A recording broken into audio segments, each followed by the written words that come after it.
So the day after paint job, so I just went in here and painted the just painted the repair areas on this door, inner shell. Repainted the repair area in front of this fender, and probably see there's a couple of little dents there still. That's beyond the repair area.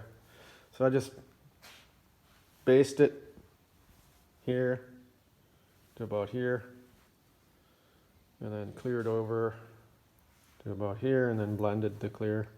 So I'll have to do a little buff here.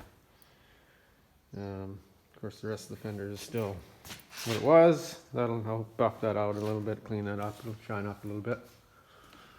And on the car, I just painted the lower section of this quarter and the rocker panel, and did a blend there as well, so I'll have to do a little buff on that. And then once the door, now I can go ahead and put the door on, and then I'll fix this fender, make sure it lines up good with the door, the gap and everything, and the lay of it. So, but for this morning, when I took this door apart, if you've watched all my videos, some of you have, some of you haven't, you'll see this piece here, which holds the glass, is completely rusted away. Well, not completely, but mostly. And the glass was just floating on there. It wasn't actually attached anymore. So today I'm going to make one of those. Not really sure how long it's supposed to be. I guess I'll make it roughly as long as the bottom of the glass. That should work out good. I'd forgotten that this was all still here. These, I guess you want to call these slotted pieces, these track pieces here. So I was worried that I wasn't going to be able to get this. Well, I would have had to figure it out, I guess, the orientation and the size of the slots and whatnot.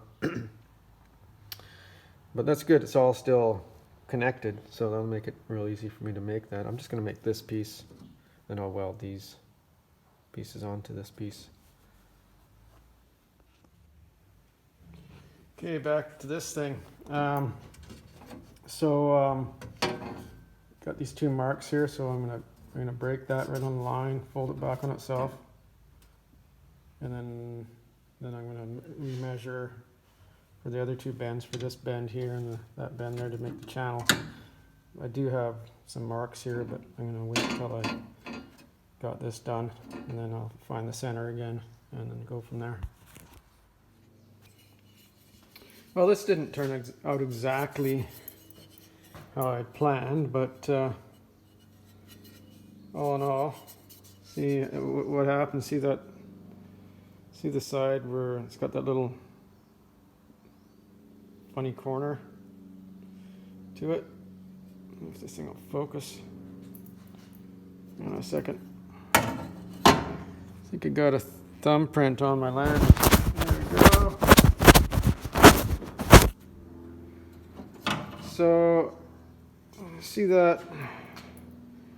So that side of the this side here, this ended up with a bend right there where my thumbnail's pointing, and so this side was shorter. You know, it was quite a ways down, you know, all the way along. See, this side's, so anyways, it doesn't really have a flat bottom on this side either, but it's still better than that, and this is going to work. So anyways, the way I got that kind of little zigzag there on the corners, I ran my bead roller to the rescue. The universal roller dies. I just ran this through there like that, and it kind of gave me another corner there. And then I was able to move this side up. Anyways, this is gonna work. It's just not how I plan it to come out and end. And so I'll cut these channel things off here and weld them onto the new one.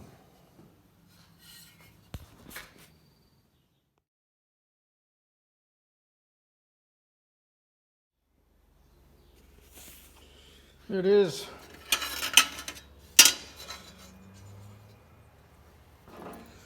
All's well that ends well.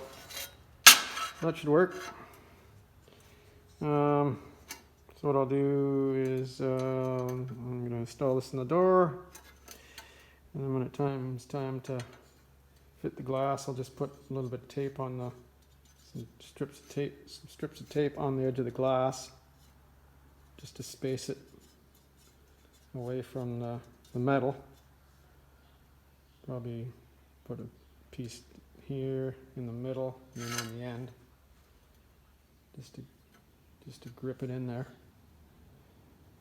And then I'll fill this channel up with some seam sealer or urethane or whatever I have, some kind of glue. Not silicone. Silicone's evil. And that'll stay in there. Awesome.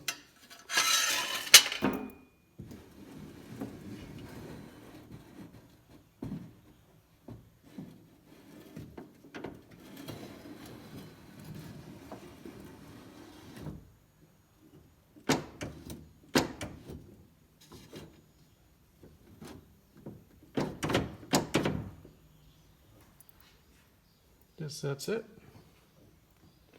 It's pretty narrow glass.